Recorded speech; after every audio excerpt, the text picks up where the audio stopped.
మరోవైపు పోసాని కృష్ణమురళి అరెస్టుపై ఆయన భార్య కుసుమలత స్పందించారు.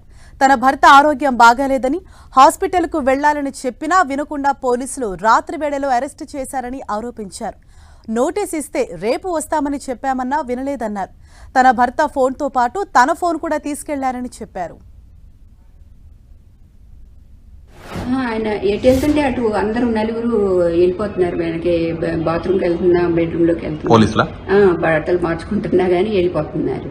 ఆ తలుపు ఎట్లా వేసే ఉంది. నేనన్నా ఎక్కడికి వెళ్తారండి, అది బాల్కనీనే కదా, అక్కడి నుంచి ఎటు వెళ్తారు, ఇక్కడే ఉంటారు కదా, ఎందుకు అట్లా ఎమ్మటి పడతారు, అంత తొందరగా వెళ్దామని కొంచెం నిదానంగా వస్తారు కదండి అని అన్నాను. అంటే లేదు, టైం అయిపోయింది, వెళ్ళాలి, టైం అయిపోయిందని ఫోన్ ఎవరికో చెప్తున్నారు, టాబ్లెట్స్ వేసుకుంటున్నారు, వస్తున్నాం అని చెప్పి ఇంకా హడావుడికి తీసుకెళ్లారండి. అంటే నేను రేపు 1వ తారీఖు అప్పుడు ఎప్పుడు తెప్పిస్తానండి. అయితే ఇంకా 2 ఉన్నాయి, ఒక 2 రోజులకే ఉన్నాయి. అంటే మా డాక్టర్ చూసుకుంటారులేండి అవన్నీ అని అన్నారు. ఒక రకం టాబ్లెట్ 2 రోజులే వస్తాయి. అంటే ఇప్పుడు ఆయన మానేశానని కూడా చెప్పారు కదండి, రాజకీయాల్లో లేనని. నేను ఇంకా ఎప్పుడు లైఫ్లో మళ్ళీ మాట్లాడను, అట్లా ఇంకెప్పుడు ఎవరిని అనను అని అట్లా అవన్నీ కూడా అన్నారు.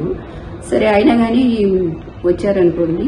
కాకపోతే అంత హడావిడిగా ముందు నోటీస్ ఇవ్వకుండా వెంటనే తీసుకెళ్లిపోవటం అనేది అసలు టైం కూడా ఇవ్వకుండా అండి, వెంటనే ఎక్కడికి వెళ్తే అటు వెళ్ళటం మాకేం అర్థం కాలేదు అసలు ఫస్ట్ ముందు వచ్చినప్పుడు.